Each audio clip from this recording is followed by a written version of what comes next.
Assalamualaikum dan salam sejahtera. Saya Dr. Nurda Ismail. Kita bertemu kembali dalam rancangan podcast Hooray at HBUSM. Bertemu kita kali ini untuk membicarakan topik yang sangat menarik, berhenti merokok. Dan kali ini kita ada tetamu kehormat Dr. Nur Suhaila Idris dari Jabatan Perubatan Keluarga.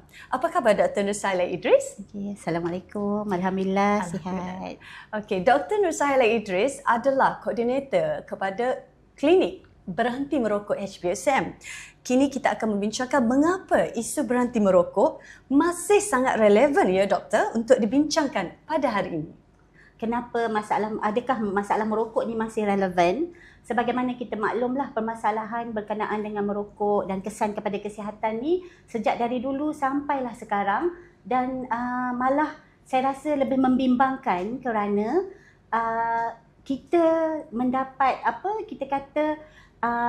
perubahan, evolusi dari segi produk merokok yang mana memberi cabaran bukan sahaja kepada pihak kesihatan tetapi kepada semua pihak lah. Jadi masalah merokok ni memang sangat relevan lah untuk kita bincang pada hari ini Dr. Huda. Ya benar Dr. Saleh, saya setuju itu.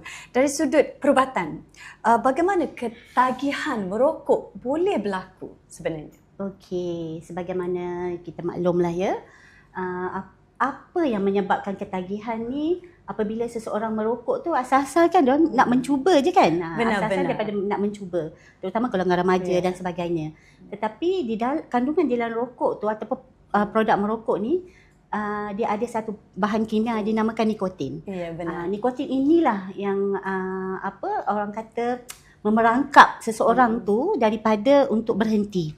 Dan ketagihan nikotin ni apabila nikotin telah banyak dalam badan seseorang perokok yang mengambil apa-apa produk tembakau yang mengandungi nikotin, mereka lama-lama dia ada kesan tindak balas.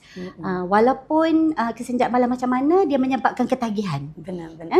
Jadi ketagihan nikotin ni asal-asalnya dia rasa macam ada positive effect, macam menyebabkan dia tenang dan sebagainya. Tetapi sebaliknya ada berlaku disebabkan oleh ketagihan nikotin tu berlaku perubahan tindak balas bahan-bahan kimia yang menyebabkan kemudaratan kepada kesihatan seseorang perokok. Jadi sangat bahaya ya di kalangan remaja. Jadi apakah trend semasa merokok di Malaysia khususnya di kalangan remaja dan dewasa muda? Sebab tadi Dr. Saleh kata ketagihan, jadi kita terus membincangkan trend semasa, terutama di Malaysia. Okey, kalau kita lihat sekarang statistik National Health Mobility Survey pada tahun 2022 menunjukkan kita mula-mula kita tengok perokok semasa di kalangan remaja. Perokok semasa di kalangan remaja kita nampak peratusan dia semakin menurun.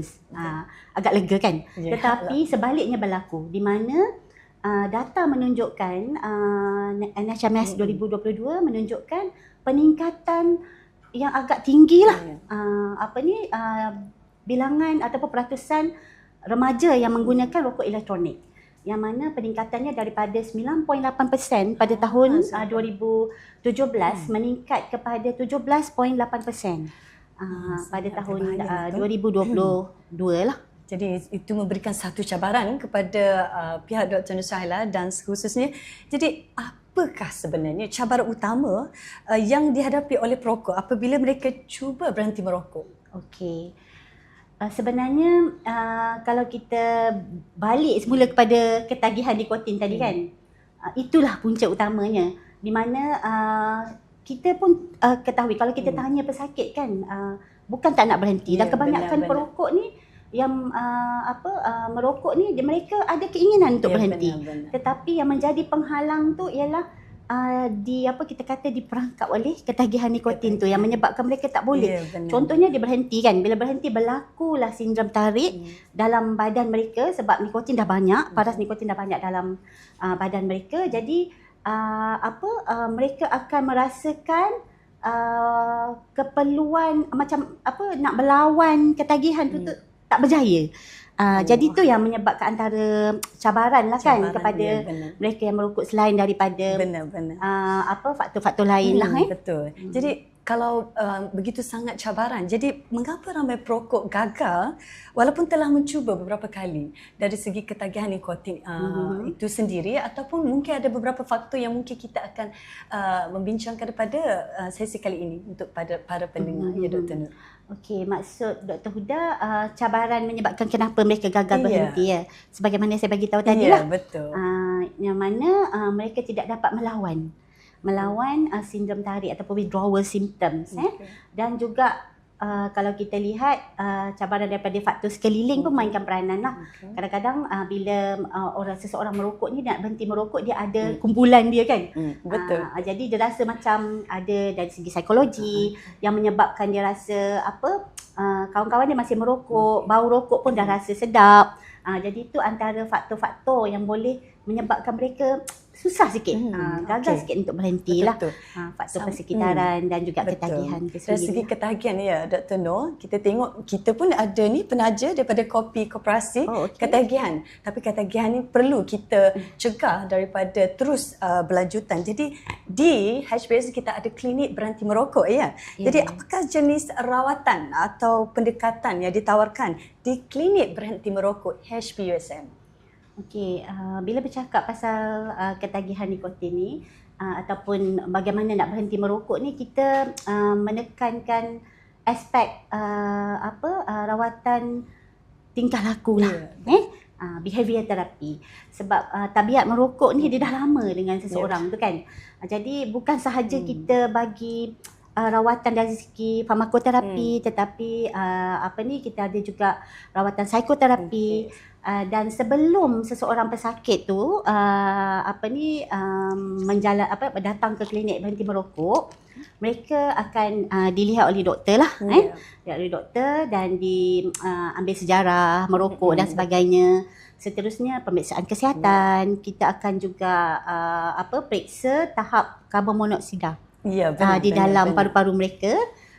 Dan dalam semasa kita melihat pesakit juga, kita akan buat saringan ujian tahap ketagihan. Sebab ni sangat penting lah, Lagerstrom score ni, yang mana akan guna pakai untuk kita membuat perawatan seterusnya lah. Ya Dr. Nur Sahila, kita ingin mengetahui apakah jenis rawatan atau pendekatan yang ditawarkan di klinik berhenti merokok HBUSM. Okey. Di klinik berhenti merokok HBUSM, apabila seseorang mendaftar untuk datang ke klinik berhenti merokok HBUSM, kita akan mengambil sejarah merokok, membuat pemeriksaan kesihatan lah, termasuklah mengukur paras karbon monoksida di dalam paru-paru pesakit lah melalui hembusan. Dan di situ juga kita akan menilai tahap ketagihan, di mana bentuk rawatan ni sebab dia melibatkan tingkah laku, yang mana tabiat. So kita akan bukan sahaja menawarkan rawatan farmakoterapi, iaitu mainly kita gunakan terapi gantian nikotin lah. Sebagaimana kita kata dia disebabkan oleh ketagihan nikotin. Jadi tak boleh lawan withdrawal. Apa yang kita ada ialah kita gunakan rawatan-rawatan terapi gantian nikotin untuk mengawal tahap ketagihan, di samping rawatan secara bagi psikospiritual dan sebagainya lah, tips untuk bantu mereka untuk kekal berhenti merokok. Dan rawatan susulan akan diberikan lah sebenarnya kepada pesakit, dipantau, dan kebanyakannya rawatan susulan ni kita kata seseorang tu berjaya berhenti merokok apabila mereka dapat berhenti merokok tu selama 6 bulan. 6 bulan tu kiranya dia berjaya lah berhenti merokok. 6 bulan tu adalah tahap minimum ataupun kebiasaan? Kita kata dia berjaya berhenti merokok tu bila dia dapat achieve selama 6 bulan. Dia kekal tak merokok lah. Dan dia masuk fasa kita kata maintenance lah. Bagaimana proses di luar sana untuk mendapatkan perkhidmatan berhenti merokok di HBUSM? Okey. Sebenarnya untuk mendapatkan rawatan berhenti merokok di HBUSM, kami menerima rujukan daripada dalaman dan juga daripada luar lah, ataupun daripada program-program kesihatan yang kita adakan. Dan untuk orang awam boleh juga menghubungi untuk dapatkan temu janji lah, sebab klinik kami setiap hari Isnin. Setiap hari Isnin Dr. Huda. Di talian 767-3514 lah. Dan proses untuk pendaftaran dan sebagainya akan pihak kami akan maklumkan kepada pesakit lah. Okay. Jadi kita telah pun berbincang selain daripada ketagihan nikotin. Jadi ada beberapa faktor lain ya, Dr. Nur. Apakah peranan keluarga dan rakan serta masyarakat dalam membantu seseorang berhenti merokok? Okey. Itu sangat penting lah, elemen yang sangat penting ya, sebab melibatkan ketagihan. Mereka dah lama kan. Mereka bukan tak nak, tapi mereka terpaksa berjuang lah untuk apabila doktor dah bagi rawatan. Pada masa yang sama, sokongan keluarga sangat penting. Sokongan keluarga, kadang-kadang pesakit yang datang kat klinik berhenti merokok dekat HPUSM kami lihat yang datang dengan isteri, anak-anak bawa kan, keberjayaan dia tu lebih tinggi lah. Sebab dia rasa dia tidak sendiri. Sebab benda ni bukan mudah lah kan, tambah-tambah kalau melibatkan remaja dan saya sangat menggalakkan lah untuk kita bantu ahli keluarga kita yang mana yang rasa perlukan bantuan untuk berhenti merokok, untuk kita bawa dan bagi sokongan. Jangan pula macam kan kadang-kadang kan pesakit kita berkongsi lah, dia kata oh masa saya berhenti ni lah kawan-kawan hulurkan rokok kan, masa ni dulu bukan main kedekut lagi kan, tapi bila berhenti je kawan hulur. Itu antara cabaran kan. Dan masa ni lah isteri ke, anak-anak ke, janganlah pula membebel dan sebagainya. Benar. Kita bagi sokongan. Tak apa, boleh, insya-Allah. Sikit je lagi. Saya setuju tu. Saya setuju. Jadi untuk di luar di sana, apakah nasihat Dr. Nur Suhaila kepada perokok yang berhasrat berhenti tetapi takut gagal? Macam mana tu? Jangan risau, insya-Allah kita sama-sama berjuang sebab dekat klinik berhenti merokok HPUSM kami bersama-sama dengan pesakit, sebab setiap pesakit perjalanan dia berlainan. Dan kita sama-sama lawan apa yang kami boleh bantu, kami akan bantu dengan sokongan keluarga. Dan tidak pernah terlambat, kerana sebagaimana yang kita ketahui, bila kita berhenti seawal 20 minit tu pun kita dah dapat dah kesan dia. Dan kita teruskan perjuangan sebab saya selalu ingatkan pesakit apabila kita berniat untuk berhenti merokok ni, kita nak kembali kepada fitrah asal kita yang tidak perlukan nikotin dalam badan kita. Sangat penting. Okey, kita tidak tanpa membuang masa. Sebenarnya kita pada sesi kali ini kita sangat seketika sahaja untuk bersua kembali. Jadi jangan lupa kepada pendengar di luar sana untuk menghubungi klinik berhenti merokok HPUSM Dr. Suhaila di talian 767-3514. Di sini kita ada untuk menerangkan, jangan risau, kita ada tabun kebajikan pesakit untuk membantu berhenti merokok. Dan kita ada kolaborasi antara IKBAR dan HPUSM. IKBAR adalah inisiatif Kelantan Bebas Asap Rokok. Dan apakah peranan klinik berhenti merokok, Dr. Nur Suhaila?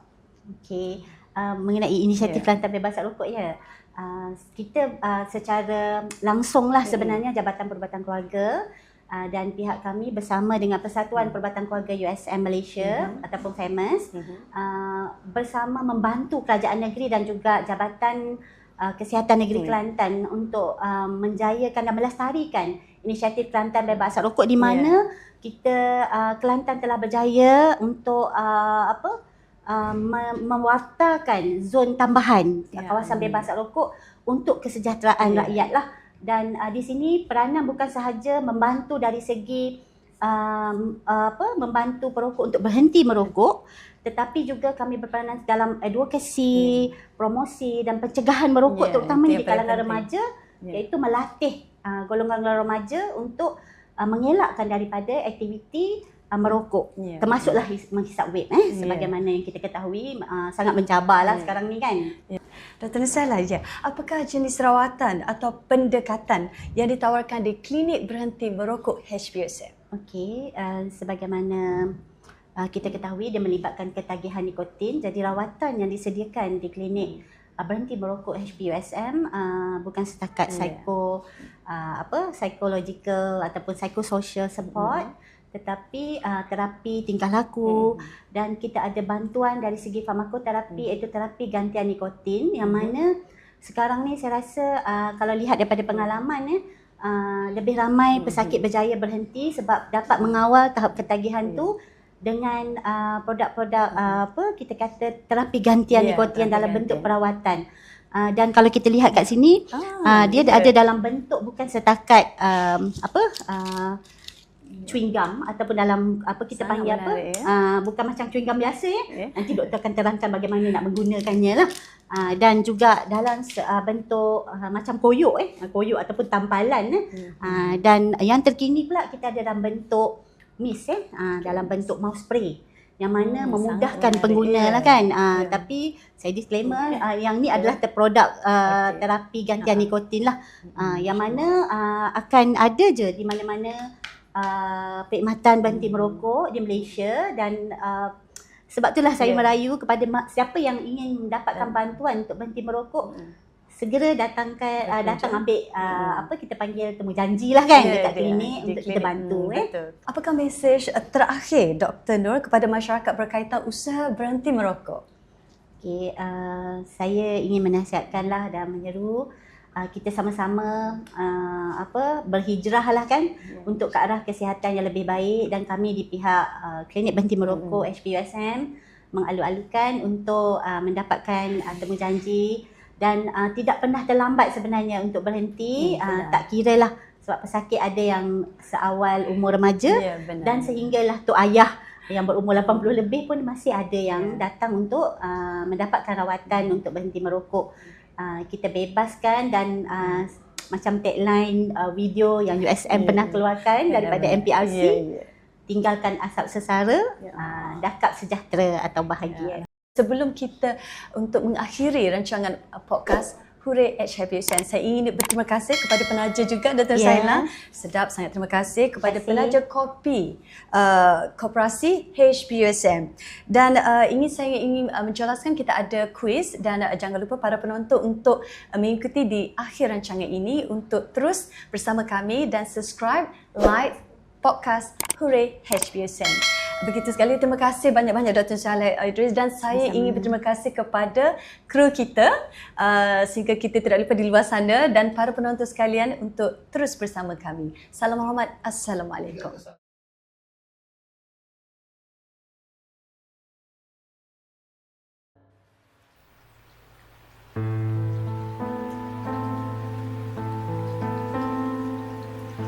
Saya terdengar hujan mencurahkan bumi, ingin terasa memecah kesunyian malam, dan aku di sini sendiri di panti resah, dibayangi sesal yang tak sudah.